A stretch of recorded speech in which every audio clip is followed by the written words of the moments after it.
ನಮಸ್ಕಾರ ಎಲ್ಲರಿಗೂ. ಗೃಹಲಕ್ಷ್ಮಿ 16ನೇ ಕಂತಿನ ಹಣ ಬಂದಿಲ್ಲ ಅಂತ ಹೇಳ್ಬಿಟ್ಟು ತುಂಬಾ ಜನ ಮಹಿಳೆಯರು ಆಲ್ರೆಡಿ ಬೇಜಾರು ಮಾಡ್ಕೊಂಡಿದ್ದಾರೆ. ಮಹಿಳಾ ಮತ್ತು ಮಕ್ಕಳ ಇಲಾಖೆಗೆ ಹೋಗಿ ಜಗಳ ಮಾಡ್ತಾ ಇದ್ದಾರೆ. ಎಲ್ಲಾನು ಪರಿಸ್ಥಿತಿಗಳು ಇದೇ ರೀತಿ ನಡೀತಾ ಇರುವಂತದ್ದು.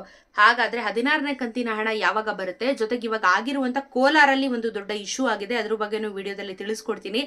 ವಿಡಿಯೋನ ಸಂಪೂರ್ಣವಾಗಿ ನೋಡಿ. ನೀವು ಕೋಲಾರ ಜಿಲ್ಲೆಯಿಂದ ನೋಡ್ತಿದ್ರೆ ದಯವಿಟ್ಟು ವಿಡಿಯೋನ ಸಂಪೂರ್ಣವಾಗಿ ನೋಡಿ. ಯಾಕಂದ್ರೆ ನಿಮ್ಮ ಜಿಲ್ಲೆಯಲ್ಲಿ ಒಂದಷ್ಟು ನ್ಯೂಸ್ಗಳು ಬಂದಿದೆ, ಗೃಹಲಕ್ಷ್ಮಿ ಬಗ್ಗೆ ಅಪ್ಡೇಟ್ಸ್ಗಳು ಬಂದಿದೆ. ಪ್ರತಿಯೊಂದು ತಿಳಿಸ್ಕೊಡ್ತಾ ಹೋಗ್ತೀನಿ. ನಿಮಗೆ ಗೊತ್ತಿರೋ ಹಾಗೆ ಇವಾಗ ಲಕ್ಷ್ಮೀ ಹೆಬ್ಬಾಳ್ಕರ್ ಅವ್ರಿಗೆ ಹುಷಾರಿಲ್ಲ, ಈ ಥರ ಹಿಂಗೆ ಬೆನ್ನು ಆಕ್ಸಿಡೆಂಟ್ ಆದ್ಮೇಲೆ ಬೆನ್ನು ಏಟಾಗಿದೆ ಅಂತ ಹೇಳಿ. ಸೊ ಅವ್ರು ಏನಂದ್ರು, ನಾನು ಹುಷಾರಾದ ಬಂದ ಮೇಲೆ ಇವಾಗ ನಾನು ಹುಷಾರಾಗಿ ಬರೋದಕ್ಕೆ ಟೈಮ್ ಆಗುತ್ತೆ, ನಾನು ಅಥಾರಿಟಿನ ಬೇರೆಯವ್ರಿಗೆ ಕೊಡ್ತಾ ಇದ್ದೀನಿ, ಗೃಹಲಕ್ಷ್ಮಿದ ಯಾರಾದ್ರೂ ಇನ್ಚಾರ್ಜ್ ತಗೊಳ್ಳೋದಕ್ಕೆ ಅಂತ ಹೇಳಿದ್ರು. ಬಟ್ ಇಲ್ಲಿ ಫ್ಯಾಕ್ಟ್ ಏನಾಗಿದೆ ಅಂತ ಹೇಳಿದ್ರೆ, ಅವರು ಇನ್ಚಾರ್ಜ್ನೇ ಕೊಟ್ಟಿಲ್ಲ.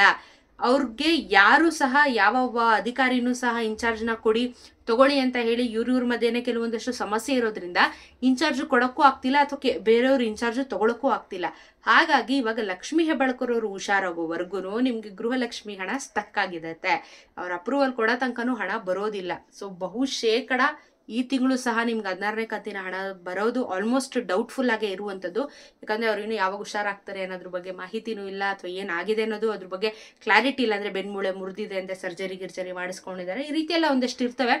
ಸೊ ಜಾಸ್ತಿ ಅದ್ರ ಬಗ್ಗೆ ಮಾಹಿತಿನ ಮೀಡಿಯಾಗಳಲ್ಲೂ ಸಹ ತೋರಿಸ್ತಾ ಇಲ್ಲ. ಸೊ ಹಾಗಾಗಿ ಇವಾಗ ಅವರು ಹುಷಾರಾಗಿ ವಾಪಸ್ ಆಫೀಸಿಗೆ ಬರೋವರೆಗೂ ಗೃಹಲಕ್ಷ್ಮಿ ಹಣ ಹೋಲ್ಡಲ್ಲಿರುತ್ತೆ. ಇದರಿಂದ ನಿಜವಾಗ್ಲೂ ಮಹಿಳೆಯರಿಗೆ ತೊಂದರೆ ಆಗ್ತಾ ಇದೆ. ಇವ್ರು ಮೊದಲೇ ಹೇಳ್ಬಿಟ್ಟಿದ್ರೆ ಆಗೋಗ್ಬಿಟ್ಟಿರೋದು. ಇವರು ಅಪ್ರೂವಲ್ ಕೊಡ್ದಿರೆ ಇವಾಗ ಮತ್ತೆ ಸ್ಟಕ್ ಆಯ್ತು. ಮತ್ತೆ ನನ್ನ ಪ್ರಕಾರ ಇನ್ನೂ 16, 17, 18ನೇ ಕಂತಿನ ಹಣದವರೆಗೂ ನಿಮಗೆ ಸ್ಟಕ್ ಆಗುವಂಥ ಚಾನ್ಸಸ್ಗಳಿದೆ.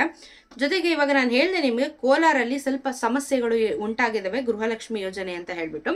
ನೋಡಿ, ಕೋಲಾರಲ್ಲಿ ಒಟ್ಟಾಗಿ 3,41,846 ಫಲಾನುಭವಿಗಳು ಇದಾರಂತೆ. ಗೃಹಲಕ್ಷ್ಮಿ ಅಂಡರಲ್ಲಿ ತಗೋತಾ ಇರೋರು 3.5 ಲಕ್ಷ ಆಲ್ಮೋಸ್ಟ್ ಇದ್ದಾರೆ, ಒಂದು ರೌಂಡ್ ಆಫ್ ತಗೊಂಡ್ರೆ. ಇದರಲ್ಲಿ ಏನ್ ಮಾಡಿದ್ದಾರೆ ಅಂತ ಹೇಳಿದ್ರೆ, ಇವಾಗ 3,397 ಮಹಿಳೆಯರನ್ನ ಗೃಹಲಕ್ಷ್ಮಿ ಯೋಜನೆ ಅಡಿಯಿಂದ ಕಿತ್ತಾಕಿದ್ದಾರೆ. 3,397 ಮಹಿಳೆಯರನ್ನ ಕಿತ್ತಾಕಿದ್ದಾರೆ ಗೃಹಲಕ್ಷ್ಮಿ ಯೋಜನೆಯಿಂದ. ಏನಕ್ಕೆ ಅಂತ ಹೇಳಿದ್ರೆ, ಇನ್ಕಮ್ ಟ್ಯಾಕ್ಸು GST ಕಟ್ತಾ ಇದ್ದೀರಾ, ಜೊತೆಗೆ ನಿಮ್ದು ಆದಾಯ ಇಷ್ಟಿದೆ ಜಾಸ್ತಿ ಇದೆ ಅಂತ ಹೇಳ್ಬಿಟ್ಟು ರೀಸನ್ಸ್ ನ ಕೊಟ್ಟು ಆಲ್ಮೋಸ್ಟ್ ಇವಾಗ 3,500 ಮಹಿಳೆಯರನ್ನ ಗೃಹಲಕ್ಷ್ಮಿ ಯೋಜನೆಯಿಂದ ತೆಗೆದಿದ್ದಾರೆ. ಬಟ್ ಇಲ್ಲಿ ಮಹಿಳೆಯರು ಏನ್ ಮಾಡಿದ್ದಾರೆ ಅಂತ ಹೇಳಿದ್ರೆ, ಅವರ ಒಂದು ಮಹಿಳಾ ಮತ್ತು ಮಕ್ಕಳ ಇಲಾಖೆಗೆ ಹೋಗಿ ಅವರ ಡಾಕ್ಯುಮೆಂಟ್ಸ್ ನ ತೋರಿಸಿದ್ದಾರೆ. ಮತ್ತೊಮ್ಮೆ ನಮ್ಮ ಆದಾಯ ಇಷ್ಟಿದೆ, ಅಥವಾ ನಮ್ಗೆ ಇಷ್ಟು ರೊಟೇಷನ್ ಆಗ್ತಾ ಇದೆ, ನಾವ್ ಯಾವ್ದು GST ಪೇಯರ್ ಅಲ್ಲ ಅಂತ ಹೇಳ್ಬಿಟ್ಟು ಯಾರಿಗೆ ಅನ್ಯಾಯ ಆಗಿದೆಯಲ್ಲ ಅಂತವ್ರು ಹೋಗಿ ಆಫೀಸ್ಗಳಲ್ಲಿ ರಿಪೋರ್ಟ್ ನ ಸಬ್ಮಿಟ್ ಮಾಡಿದ್ದಾರೆ. ರಿಪೋರ್ಟ್ ಸಬ್ಮಿಟ್ ಮಾಡಿರೋರ್ಗೆ ಏನಾಗಿದೆ, ವಾಪಸ್ ಆಕ್ಟಿವೇಟ್ ಮಾಡಿ ಕೊಟ್ಟಿದ್ದಾರೆ. ಬಟ್ ಸರ್ಕಾರದವರು ಏಕಾಏಕಿ ಇವಾಗ 3,500 ಜನರ ಗೃಹಲಕ್ಷ್ಮಿ ಯೋಜನೆನ ಕ್ಯಾನ್ಸಲ್ ಮಾಡಿದ್ದಾರೆ. ಜೊತೆಗೆ ಇದು ಒಂದೇ ರೀಸನ್ ಅಲ್ಲ, GST ಅಥವಾ ಇದು ಅದು ಅನ್ನೋದಲ್ಲ, ಇವ್ರದ್ದು ಬ್ಯಾಂಕ್ ಕೂಡ ಲಿಂಕ್ ಆಗ್ಬೇಕಾಗಿ, Aadhaar card PAN card link ಆಗ್ಬೇಕಾಗಿತ್ತು, ಅದನ್ನು ನಾನು ಹೇಳ್ತಿದ್ದೆ. ಜೊತೆಗೆ ಮ್ಯಾಪಿಂಗ್ ಮಾಡ್ಬೇಕಾಗಿತ್ತು, ಅದನ್ನೂ ಸಹ ಮಾಡಿಲ್ಲ. KYC ಮಾಡಿಲ್ಲ. ಈ ತರ ಹಲವಾರು ರೀಸನ್ಸ್ ನ ಇಟ್ಕೊಂಡು ಗೃಹಲಕ್ಷ್ಮಿಯ ಹಣ ಬರ್ಬೇಕಾಗಿದ್ದಂತ 3,500 ಜನ ಮಹಿಳೆಯರದು ಕೋಲಾರ ಜಿಲ್ಲೆಯಲ್ಲಿ ಕ್ಯಾನ್ಸಲೇಷನ್ ಮಾಡಿದ್ದಾರೆ ಅಂತ ಹೇಳಿ ವರದಿ ಕೂಡ ಇವಾಗ ಬಂದಿರುವಂತದ್ದು. ಸೊ ಕೋಲಾರ ಜಿಲ್ಲೆಯಿಂದ ನೀವು ಯಾರಾದ್ರೂ ವಿಡಿಯೋಸ್ ನೋಡ್ತಿದ್ರೆ, ನಿಮ್ದು ಇದೇ ತರ ಸಮಸ್ಯೆ ಆಗಿದ್ದು ಇವಾಗ ಸರಿ ಹೋಗಿದ್ಯಾ ಅಥವಾ ಕ್ಯಾನ್ಸಲ್ ಆಗಿದ್ಯಾ, ಅದು ಸರಿ ಹೋಗ್ತಾ ಇಲ್ವಾ ಏನು ಅಂತ ಹೇಳಿ ಕಮೆಂಟ್ ಅಲ್ಲಿ ತಿಳಿಸಿ. ಯಾಕಂದ್ರೆ ಇದು ಆರ್ಟಿಕಲ್ಸ್ ಬರ್ತಾ ಇದೆ, ನ್ಯೂಸ್ ಅಲ್ಲೂ ತೋರಿಸ್ತಾ ಇದ್ದಾರೆ, ಗೃಹಲಕ್ಷ್ಮಿ ಮಹಿಳೆಯರಿಗೆ ಈ ತರ ಒಂದು ತೊಂದರೆ ಆಗ್ತಾ ಇದೆ ಅಂತ ಹೇಳಿ ಸ್ಪೆಷಲಿ ಕೋಲಾರ ಜಿಲ್ಲೆಯಿಂದ ಅಪ್ಡೇಟ್ಸ್ ಬರ್ತಾ ಇದಾವೆ. ಸೊ ದಯವಿಟ್ಟು ಕೋಲಾರ ಜಿಲ್ಲೆಯವರು ನೋಡ್ತಿದ್ರೆ ಕಮೆಂಟ್ ಅಲ್ಲಿ ತಿಳಿಸಿ ಏನ್ ಸಮಸ್ಯೆ ಎಕ್ಸಾಕ್ಟ್ಲಿ ಆಗಿದೆ ಅಂತ ಹೇಳ್ಬಿಟ್ಟು.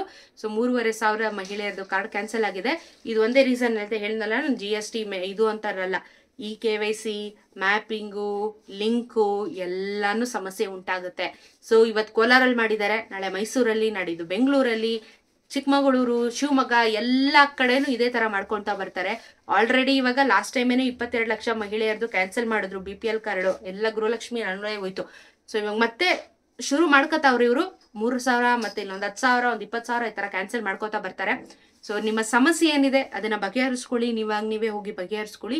ಇಲ್ಲಾಂದ್ರೆ ನಿಮ್ಮ ಕಾರ್ಡು ಕ್ಯಾನ್ಸಲ್ ಆಗುತ್ತೆ. ಯಾವ ಯೋಜನೆಗೂ ಫಲಾನುಭವಿಗಳು ನೀವು ಆಗೋದಿಕ್ಕಾಗೋದಿಲ್ಲ ಮುಂದಿನ ದಿನಗಳಲ್ಲಿ. ಸೊ ಇದಾಗಿತ್ತು ಗೃಹಲಕ್ಷ್ಮಿ ಅಪ್ಡೇಟು. ಕಾದ್ ನೋಡೋಣ ಲಕ್ಷ್ಮೀ ಹೆಬ್ಬಾಳ್ಕರ್ ಅವ್ರು ಯಾವಾಗ ಹುಷಾರಾಗ್ತಾರೆ, ನಿಮ್ಗೆಲ್ಲ ಹಣ ಯಾವಾಗ ತಲುಪುತ್ತೆ ಅಂತ. ಯಾವುದೇ ರೀತಿ ಅಪ್ಡೇಟ್ಸ್ ಇದ್ರು ಟಕ್ ಅಂತ ವಿಡಿಯೋ ಮಾಡಿ ತಿಳಿಸ್ತೀನಿ. ಚಾನಲ್ ಸಬ್ಸ್ಕ್ರೈಬ್ ಮಾಡ್ಕೊಂಡು ಬೆಲ್ ಐಕಾನ್ ಒತ್ತಿಟ್ಕೊಳ್ಳಿ. ಸಿಗೋಣ ಮತ್ತೊಂದು ವಿಡಿಯೋಂದಿಗೆ. ವಿಡಿಯೋನ ಆದಷ್ಟು ಜನರಿಗೆ ಶೇರ್ ಮಾಡಿ.